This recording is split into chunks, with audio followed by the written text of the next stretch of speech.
Life में कभी-कभी ऐसा पल आता है जब आंखें जो देख रही होती हैं, दिमाग उस पर भरोसा ही नहीं कर पाता। सामने जो चल रहा है, वो सच भी हो सकता है, ये मानने का मन ही नहीं करता। प्रभास को बाहुबली में देखा, कल्कि में पसंद किया, सलार ने तो सीधे बाजा ही फाड़ दिया और उसके बाद राजा साहब। सच बताऊं जो आज भी मानने को तैयार नहीं हूं कि ये वो प्रभास है।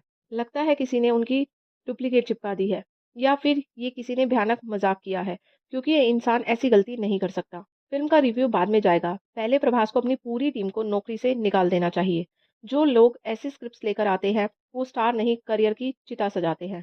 प्रभास को लालटेन बना देंगे और उसी लालटेन से पूरा करियर जला डालेंगे। संदीप वांगा को ये फिल्म गलती से मत दिखाना। स्प्रिट तो बाद में आएगी, पहले उनकी चीख निकल जाएगी।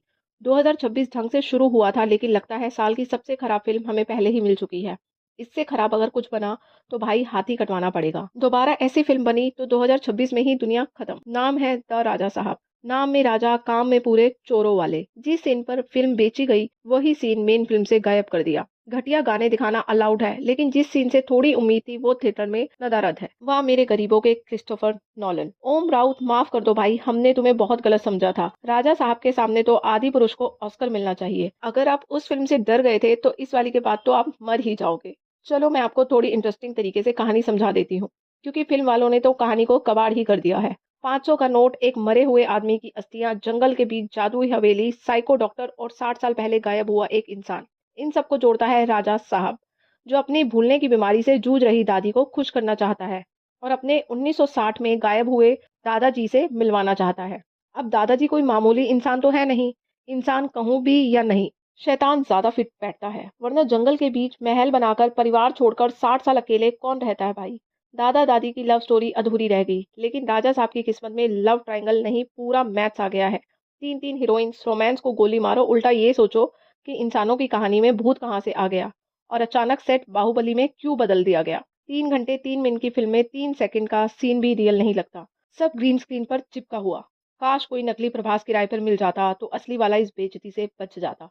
नकली फिल्म, नकली हीरो, नकली एक्टिंग, नकली डायरेक्शन और हाँ, ये भी नकली रिव्यू है, क्योंकि रिव्यू करने लायक कुछ है ही नहीं। जिस एक्टर ने भल्लाल देव से लड़ाई लड़ी थी, उसे अब वीएफएक्स मगरमच्छ से लड़ाया जा रहा है। डायरेक्टर फिल्म बना रहा था या कॉमिक्स लिखने की प्रैक्टिस कर रहा था, समझ नहीं आ रहा। जितना टाइम हीरोइंस के कपड़े चुनने में लगाया गया, अगर उसका 10% भी स्क्रिप्ट पर लगाया होता तो थिएटर में पब्लिक के साथ इतना बड़ा हादसा नहीं होता। प्रभास से जो करवाया गया उसे एक्टिंग नहीं, क्राइम कहते हैं बॉस। और ये मैं हेटर बनकर नहीं बल्कि फैन बनकर कह रही हूँ। दिल से बुरा लगता है, इस सब सीन को पास करने वाला इंसान ही असली विलेन है। राजमौली ने प्रभास को पैन इंडिया पहुंचाया और ये डायरेक्टर इन्हें वापस तेलुगु में पैक कर देगा।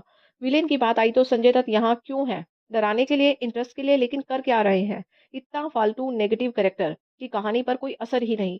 सबसे बड़ा हॉरर तो यही है कि संजय दत्त को ऐसी हरकतें करते हुए देखना पड़ रहा है।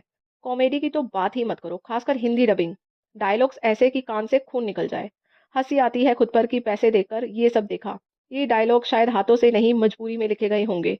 फिल्म का बजट शायद सिर्फ हीरोइंस को चुनने में चला गया। तीन तीन हीरोइंस और तीनों का कहानी से कोई लेना देना नहीं। इनका रोल उड़ा दो, कहानी को घंटा फर्क नहीं पड़ेगा। प्रभास के साथ इनका रोमांस कम और मजदूरी ज्यादा लगता है।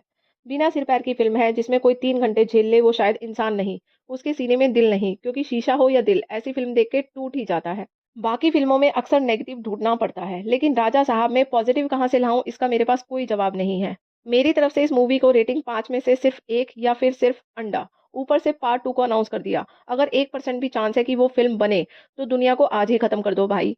वो कम भयानक होगा। Film zero, acting zero, story zero, direction double zero. और जो लोग इसकी तारीफ कर रहे हैं, सैल्यूट है दोस्त।